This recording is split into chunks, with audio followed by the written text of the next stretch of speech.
Welcome to As the Story Grows. I'm Brian Patton. Today we welcome former Blacklisted frontman George Hirsch to the podcast. George is now fronting a new band, Staticlone, and their debut LP, Better Living Through Static Vision, is out this Friday on Relapse Records. George talks about growing up in Philadelphia and how hardcore was ingrained in the culture around him, how signing to Deathwish changed his life, how painting reconnected George to making music, and a lot more. This was such a wonderful conversation, and it was so great getting to go back through Blacklisted's discography, and I absolutely love the debut Staticlone record. So make sure you check it out on Friday. I have a link to the band's Bandcamp page. Pre-order the album, add it to your wish list. Make sure you check it out. Thanks so much for listening to As the Story Grows. If you're brand new to the podcast, welcome, and thanks for listening. You can find links in our show notes for the podcast mailing list, our Discord server, or to our Patreon page where you can support the show financially and get early access to every episode. Enjoy today's conversation with George Hirsch.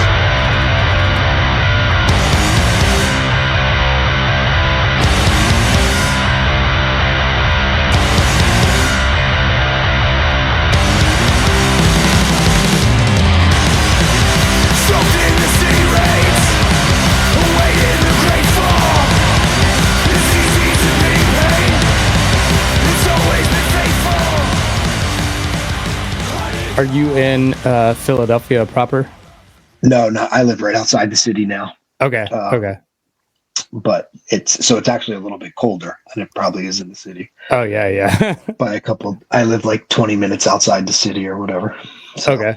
Yeah. That's cool. I lived in Philadelphia for just over 6 years. Where at? Mostly like Fishtown. Oh, that's where I'm from. Oh, nice. Like originally, that's where I was. Well, not Fishtown, but like Kensington is where I'm originally. Yeah. Whatever. Juniata Park and that area. So yeah, nice. Cool, crazy. Nice. Yeah. And then I got the hell out of there. Did you? Yeah. It's like every year the gentrification just kept moving north, right? Like that I was there. It's just like nicer all the time. And yeah. Well, where did you live in Fishtown? We were right like on the northern end. We were up by like where Pizza Brain is. On Frankfurt Avenue? Yeah. Like, you lived on Frankfurt Avenue? Just off Frankfurt Avenue, but we were like 2 blocks over. Yeah. Gotcha. Yeah. Before I moved to Chicago, I lived at on Tulip Street, around Tulip, in between York and Huntington. Yeah, that was the last place I lived in the city before I moved to Chicago. And then when I moved back, I just moved outside the city. Yeah. When I was a kid, that Frankfurt Avenue was that whole area was not the area, but just that street was pretty much just like abandoned kind of. Yeah.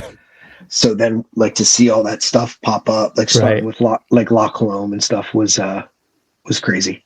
Oh yeah, I'm sure. Yeah. What was growing up like in that area, like in Philly? Oh man, well, so yeah, like I said, I grew up in Juniata. I lived in Frankfurt, then I lived in Juniata Park, and then I lived in Kensington. And yeah, I mean, it was just like a poor working class mixed areas, really. Yeah. It was rough. It had its ups and downs, but it definitely, Kensington especially, got way worse than it was like even when I was like, it was not that great when I was a kid, but like to come back when I right before I moved, that was one of the reasons I moved. I was like, I don't want to be around this anymore. Yeah. And then, I'd come back periodically and I'd see it and I'm like, holy shit, man, this is insane. Yeah. Fishtown was actually a little bit more, not uppity, but it was a little bit. It was a little bit better, like a little bit. It was kind of crazy. It was definitely difficult. Yeah. When you're like a little kid, do you realize like you're living in the rough part, or does that come later as you like age into your teenage years, or are you just aware of like, I don't know, where you're living? Man, I think I was pretty aware, you know what I mean? Like where I grew up,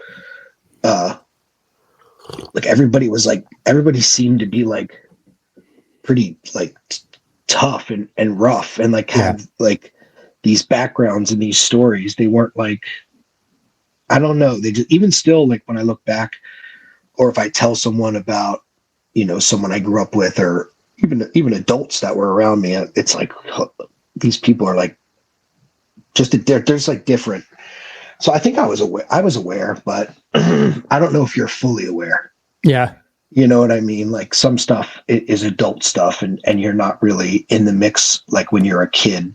Yeah. That. Sometimes you are, but sometimes, for me at least. But yeah, I mean, it was rough, but it was also, there was cool aspects to it too, where it was like really community driven. Mm-hmm. Like, you know, the whole thing with neighbors and stuff like that. But where I grew up was odd because, so like I said, where I spent a majority of my youth was in Juniata Park, and it was weird, man, because there was so many kids my age, and still to this day, like they're around still, and it seemed like everybody knew about hardcore and punk. Yeah. So like, I don't have the experience of like being like the loner who like was listening to like the Cro-Mags, like cheerleader girls where I lived knew about like Hatebreed. Yeah. Like it was bizarre. Like I remember one time I was like, one of my childhood best friends, I still am friends with to this day. And I was asking him if he remembered this person. I was coming out of my house. I lived on like a main street, Castor Avenue. I'm coming down my steps, and this cheerleader, like soccer player girl I know is walking by, and she had a Tower Records bag. Do you know what Tower is, right? Oh yeah. And she's holding it, and I like called her, and I was like, "Oh, what did you get?" And it was like Hatebreed Satisfaction. Like, and I'm like, "What the hell?" Like how? Like I knew what that was at the time, but like I wouldn't have expected her. But like, yeah, like and there was like hundreds of kids, like so many. Like when I first started going to shows, I probably had 20 to 30. I could take the L with 20, 30 kids that would go to a show. Nice. It was it's not like the normal story once I started touring and stuff that I heard. Yeah. I've never even heard a similar one, to be honest. It's like a pretty unique in that way. Yeah. Yeah. It seems like, I don't know, for a long while now, Philadelphia's had a vibrant punk hardcore scene and community. And like, I mean, at least when I lived there, it was still thriving and going strong. So when I was a kid though, like, because, you know, we lived in Philadelphia, like the city. So we were like, quote unquote, city kids. There wasn't that many like city kids that would go to shows. Like, so we were in that way, we were kind of like outcasts. Cause I think we were like, a lot of people I knew were like troublemakers and stuff. And it wasn't like, it's just, I don't know, like Dave and Jeff, they grew up in the suburbs. So I'm sure their experience is so different. Yeah. I mean, I know Dave is, at least cause I'm like pretty close with Dave, but like, it was just so different than mine. And, you know, mine was like I said, like, you're just kind of with these like people that are just like kind of fearless and like kind of tough people that are just, I don't know. It's hard to explain. It was bizarre though, but yeah, it was weird. Yeah. Yeah. I get that. Like, yeah, living in the suburbs of DC, I didn't have any like friends in the high school that were into hardcore. You'd go to shows and you'd see the same kids there, but then like you'd come back and it's like, everybody I was, that's where you grew up? Yeah. You grew up in that. Oh, wow. Yeah. Like the guitar player of Blacklisted and the drummer who played on a majority of the stuff. Like I knew that they're like from my area. Like I said, I lived in Frankfurt, then Juniata Park, and then Kensington. And the drummer was from Frankfurt, and the guitar player was from Kensington. And we knew each other since, like, me and the guitar player had known each other since smaller childhood. You know, late 10, 11 years old, something like that, somewhere around there. Yeah. And, you know, he was well into punk and hardcore and, you know, had a mohawk when we were kids, and it wasn't weird, like, you know, whatever. It was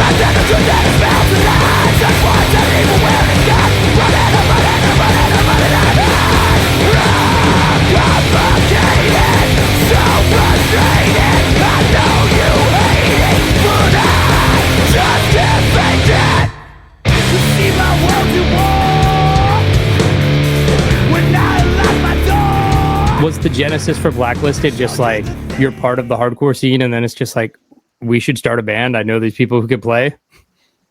No, so I did a band. So the original bass player of Blacklisted was from California, and so, well, okay, I'll start from the beginning. So I wanted to play in bands. I wanted to play guitar, and I wasn't like really allowed when I was a kid. Like I was like forced to play sports, so I wasn't really allowed to play instruments. I took a couple drum lessons, but anyway, I wanted to play guitar, and like right when I was gearing up to like try to do that, I wound up getting shot. Oh, so then like my fretting hand, even still to this day, there's like issues with it. So it was like, so I couldn't play guitar. So that was like kind of out. Yeah. So then like probably about 2 years later, I met the original bass player of Blacklisted, and he saw me and we became cool. And he's like, I want to start a band. Do you want to sing? And I was like, yeah, I mean, I'll do it. So then we started, and it was him, this guy, Zach, who actually went on to be in Blacklisted, and this guy, Robbie, who had booked shows in Philadelphia, was like a big booker in Philadelphia, and like a really good guy. So we started a band, we played around, and then I think we kind of wanted to take it a little bit more serious. And this Jay Pepito, who was the original guitar player of Blacklisted, wound up coming and was living at this house that Zach and Robbie lived at. So he started playing in the band.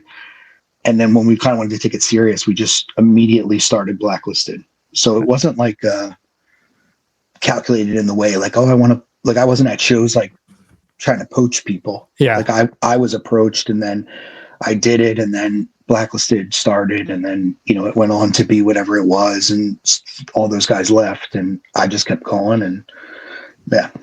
Nice. Jay was my barber when I lived in Philly. That's good. Yeah. It was good times. Is he a good barber? He did a pretty good job. Yeah. Now I cut my own hair. So I'm like, why was I paying him all that time? Does that knock his star rating down that you could just do it? No. I changed styles. So it's all good. Jay's great. Yeah, he is. Yeah. How'd the band end up with Deathwish? Well, we were on Stillborn, which was Jamie Hatebreed's label, and there was this guy that worked there, this awesome guy who's like huge in the early days of Blacklisted being a band. His name was Jay Reason, and then he like was our guy there. Like we were going to put out a record with them, and I don't really fully know what happened. I know Jay left, not for any bad reason. I think he was doing a band himself at the time. Mm-hmm. I think he wanted to pursue that, and he left. And you know, Jamie, we didn't really have a relationship with him. He's obviously like got stuff to do, so we didn't really have connections there, and we were kind of just like floating, figuring out what to do. We had our EP was out already on a different label, and I think like we just got it. They got in touch, and they were like, "What's going?" We did a split. We did the split, the First Blood split, with like our song "Eye for an Eye" and "Nowhere USA," and then after that, it was kind of, we had a small relationship, and it was like, what's going on? We don't know, and then they were like, okay, well, like we'll figure this out. And they figured something out. And then we were on Deathwish. Nice. Life changing for me. Oh, you know? Yeah. Yeah. I mean, I wouldn't be here like having this, because I probably wouldn't have kept doing a band. You know, I probably just would have went and got a job, or like a normal job, and just probably wouldn't have taken music as seriously as I did back then. Yeah. Changed the entire trajectory of your life at that moment. Man, boy, did it. Yeah, it changed everything. And it even changed things like my listening habits and stuff like that. Yeah, I mean, it just was like a monumental thing for me, for sure. Yeah. What led you then to try this acoustic stuff with Harmwolf? So I had started playing guitar more. So to get back to the guitar thing.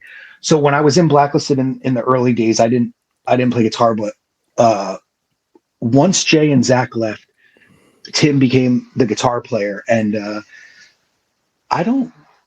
we had some type of sponsorship, something, whatever it was. We got floated guitars or whatever. So Tim would let me borrow it, and I would bring it home, and I would, because I was real into the idea of like I could write better vocals if I could play guitar, because I can like lock in a different way. So like with the Beat Goes On record, I wrote a lot of that like while strumming, but I only really knew how to play like power chord, like whatever. So yeah, so we did that. So Blacklisted was kind of slowing down. Like I had a weird relationship with the band. I didn't really want to do it, and I don't know. It's hard. That was a lot to go into. So I wanted to do something different. So I was playing guitar more, and then I just started writing songs like that, because I had always liked like acoustic music, like from like normal stuff that everybody knows, like Townes Van Zandt, to, you know, lesser known stuff, or even like experimental guitar players like Lauren Connors or something like that. And what I've made doesn't sound anything like that. But anyway, I just, it was just stuff I liked. So yeah, I worked on that stuff, and then I did the first record, and then I moved to Chicago. And while I was there, I had a bunch of free time when I first lived there. So I was like, oh, well, I'll put together another one. And I actually was going to try to like tour on that one and stuff, but it never happened. But yeah. And that one actually was a little bit more electric. I played more electric guitar on it. And yeah, around the time before I started that, like probably somewhere in my 20s, like I had known, like I said, I knew how to play like power chord and stuff like that. And but I didn't own a guitar. I still would just borrow from people. And my friend Todd like sent me a guitar. Like I was going to quit music, and he sent me a guitar in the mail and was like, hey, like I think you should like finally like kind of hunker down and focus on this. And that was actually a big catalyst to writing the very first Harmolf LP was that. I was like, oh, well, if you know, TJ believes in me, then I might as well do it, you know? Yeah, for sure. Did you go to Chicago after Blacklisted had ended or before, and that kind of led to the band calling it quits? No, that didn't lead to the band calling it quits. But no, Blacklisted was still. We did the very last LP we did. I lived there. I lived in Chicago. No, I mean it should have ended sooner, but you know, I'm not mad that it didn't. But it was just weird, and I think once I started playing guitar, it was like I don't want to just stand and sing anymore. Like I don't want to. It just is it's uncomfortable, and it was always uncomfortable for me. So, yeah. What was the catalyst for picking Chicago? Oh, I dated someone there, of course. Okay. Obviously. No, I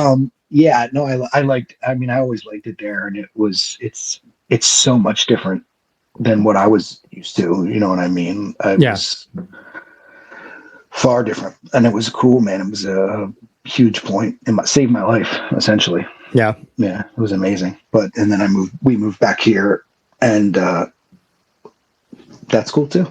Yeah. Yeah. What was the reason for moving back? For work purposes. Yeah. Okay. Mm-hmm. Okay. Gotcha. Yeah. Well, let's talk about this new band, Staticlone. Was this just kind of sitting around in COVID and like, not going out, not playing music, not like feeling that itch again, or reprioritizing your life? Okay, so I had, after Blacks was done, I had no plans of playing music again. Ever again, yeah. Like at least in a live capacity or in a public capacity. Yeah. Or not actually public. In a public capacity is the wrong word. I had planned to just be someone that just releases stuff online and called it a day, and that was it. Like the whole like music thing, I don't know, I was like turned off by it. But so I was working there, and I you know, I was painting houses. So you're in headphones all day. I was just by myself. So I'm just in headphones all day. And I was just listening to music. And then I started to just be in my head and think like, man, I really loved punk. I really loved hardcore. And I kind of started to revisit just stuff that I like really cared about. I have told many people this, but like Agnostic Front, Victim in Pain. Like I just was listening to that and being like, wow, like this is like so powerful to me, like, and I listened to stuff like the first couple Discharge singles and the LP too. And, bands like it wasn't even just punk or hardcore. It was stuff that I guess would be adjacent or stuff that was just kind of like loud guitar music. Like, so like I revisited Neurosis and all that stuff. And, I would listen to Trouble, I was living in Chicago. So I was like, oh, I'm just going to listen to Trouble and stuff like that. And so I started to do that. And then I was playing guitar. I mean, I play guitar every day for hours still to this day right now. And I was playing guitar and I started to write a couple songs. I had listened to like the Anti-C-Mex 7-inch and I was like, man, I could do something like this. And so I like wrote a couple songs that kind of like aped that. And I was like, I don't know. And then I was trying to get other people to play, not the people that were in Blacklisted at the end. Yeah. Not for any reason, but I was like, oh, I'm going to start fresh. I kept getting this idea in my head. Like if I start fresh, it'll work this time, third, fourth time's a charm type of, psychology. And I just couldn't find people. Like most of the people that I became like really good friends with through punk and hardcore, and there's not that many, but they all live either in California or Massachusetts. And I was living in Chicago. And I mean, obviously the people from Blacklisted lived in Philadelphia. And so I was like, oh man, what am I going to do? So I eventually just hit them up and I was like, look, like I had written a couple more songs. I was like, I have some songs, and I was like, would you guys want to play? Like, I want to play guitar and sing. And they were like, okay, cool. Like I sent them, I just recorded just straight into my computer, just playing just the riffs, but I had it all structured. Like I wrote, even to this day, I write everything singer-songwriter style. And then we go from there building the song. But so I had them written, and then I flew to Philadelphia and we demoed 6 songs. I think I had like 10 written, but we demoed 6. And Jeff recorded it, the drummer of Staticlone. And I liked the songs. The recording was pretty rough. And there was some parts that he didn't like with some of the songs that he thought were too experimental. He's pretty Catholic with like his punk music taste. So it was, it was still figuring it out, a process though, too. You know what I mean? Because I'm not like with Dave, I have so much history. With Jeff, I'm not really like that good of friends with. Like we just kind of play music together. So anyway, we scrapped that. Then the pandemic happened. Like maybe like a year later or something, or within some time around that. Maybe this was recorded. The demo was done in the summer. I flew there. We practiced 2 days, and then we recorded the demo. And then like maybe 7-8 months, a year later, something like that, the pandemic happened. And then I compiled a bunch more songs. And then after the pandemic started to kind of fizzle out, it wasn't over, but it fizzled out, I came back to Philadelphia. We recorded those, and then we sat on those for a long time. 6 new demo songs. Or no, 5, and then 1 from the previous session. And then we sat on that, and then like nothing was happening with it. And I was like, man, this feels like a waste of time. And I was just like, you know what, we're going to release this. So I re-recorded the guitars in my apartment, and then Dave and I mixed it, and then we put it out on a tape, and then the band kind of went from there.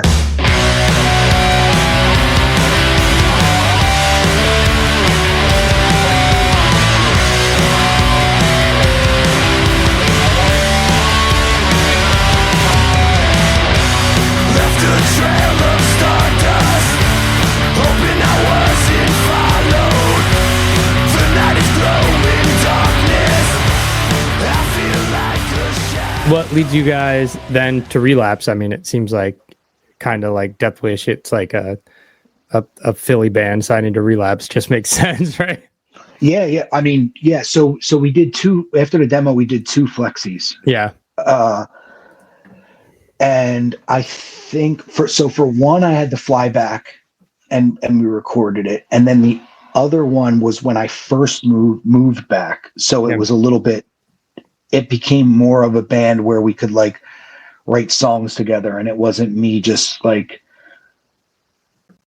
this is it and we don't have much time to work on it, let's do it. It was more fleshed out in a band situation, which was another thing. I wanted to be in a band. I didn't want to be the guy, you know. In Harm Wolf, obviously I was like the guy, and you know, I wanted to go back to being in a band. So we did the second flexi, and then I like saved up some money, and I was like, we should record an LP and just self-release it. And then we started writing it, and it was very difficult to write. Like the scheduling was really annoying, and it was very tough and whatever, but we got it done. And so then when it was written, we were like, well, we'll record it with this guy. And I was like, I'll just pay for it and we'll figure it out from there, whether it's self-release or if a label wants to put it out, you know, whatever. So we did that, and then we had it for 7-8 months, nothing. Like, you know, a local friend from Philadelphia was interested, and then Jeff was like, Jeff's friend knew someone at Relapse and then worked it out, and they were like, yeah, come by our office. And then they were interested. Nice. Which was, you know, as monumental as Deathwish could be for me, you know, like to be like Relapse is from where we're from. And, you know, they put out so many records that to me were like, I don't know. I mean, they put out Neurosis Through Silver and Blood, you know. Right. If I had to explain to someone what that was, it'd be like trying to explain to someone that's in outer space about the moon landing. Like it's the most pivotal, right? You know. It's insane. Yeah. So right. Those Dillinger records, Mastodon. I mean, like you just like. Yeah, I mean, they did one of my favorite albums of all time, the first Amorphous LP, the Corellian Isthmus. They did Incantation, Onward to Golgotha. Even newer stuff. They did the Summerlands, the self-titled with Phil. They did both of the Summerlands LPs. I like, but I particularly like the one with Phil Swanson singing. They did the Disembowelment stuff. I mean, whatever. Endless, right? yeah. I mean, just crazy amount of stuff. Yeah. Album's called Better Living Through Static Vision. Where'd the kind of title and concept come from? It's the drug slogan, the Better Living Through Chemistry. I remember seeing that and being like, oh, I could probably like flip that into something that would be like personal. And then that was it. Nice. Who's did the album artwork? I really dig it. Oh, so the drummer of Staticlone took that photograph. Okay. And you know, Dave and I had been obviously in Blacklisted. Like we had done like striking photos as our cover a couple of times, so we were kind of like, oh man, I don't know if we really want to go that route. But we really like this photo. You know, we had toyed with the idea of getting like an artist to draw a cover. We had one that was like a dream situation, and then it kind of just disappeared, which was unfortunate. So there was a little bit of a scramble, and I had remembered that Jeff had that photo, and I was like, let's look at it. And then when we did, like, we were like, yeah, Jeff was like, we could probably use it. And then I was like, I just don't want it to be a photo. And he was like, okay. So he, you know, talks to Relapse and tells them, and like I forget who the guy's name is over there, but someone there made from that photograph made that cover, which was incredible. You know, I think it's the same guy that made the video for the song that we did. Maybe not, but either way, if it's one guy or if it's two guys, they both deserve a raise. Nice. Nice. Was your approach to writing this record or writing music now, like, has it changed and evolved as you've gotten older, whether it's be more introspective or more personal, less personal? Like, how has that changed for you? Man, I probably wish less personal. Okay. I don't think that I don't achieve that. So I think it's the same. I think I write songs one way and that's that. And I don't like look to change it. You know what I mean? Or I don't try to change it. I like where it is now. I pick up guitar and I write stuff, and then I, go through ideas. I tend to write stuff very quickly. So like it's a pretty quick process. Yeah. But I don't think I try to be less or more personal. I think lyrically I've changed. It's changed. My writing style a little bit has changed, but that wasn't on purpose. I think that was just growth.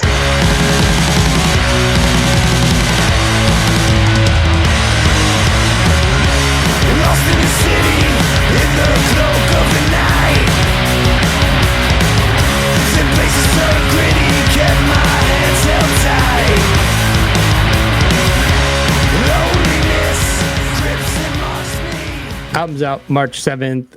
What's the plan or look for this year? Is it just to have this album out and like, because you guys funded the recording, there's not this pressure to like, tour and recoup a shit ton of money here? Yeah. I mean, I would play shows. It's really hard to schedule and like for me, I can't deal with people that like are difficult to schedule with, because I just don't believe it is real. So it's tough. So we would play. I don't know about going on tour. I would do it, but I can't speak for the other people. Yeah, it's tough. No, there was no plan, man. I wanted to have us make a record where the three of us just wrote an LP, and we accomplished it. And the Relapse thing was obviously for me like kind of unexpected and really just cool, like to be able to do like a extreme bonus. You know what I mean? Yeah. Like I rambled off some records that they did that were like those aren't records that I just heard once or twice. You know what I mean? They're records that I've listened to in the last week. Some of them, one of them today actually. So yeah, like I just it was cool. I mean, we're lucky. I mean, I've been lucky in everything I've done, to be honest with you. Yeah. You know what I mean? I wouldn't have expected to be still making records at this point in my life. Like obviously I make an effort to do it. I wake up and I play guitar or before I go to bed, so whatever. But yeah, I wouldn't have expected it, man. Yeah. I'm super lucky.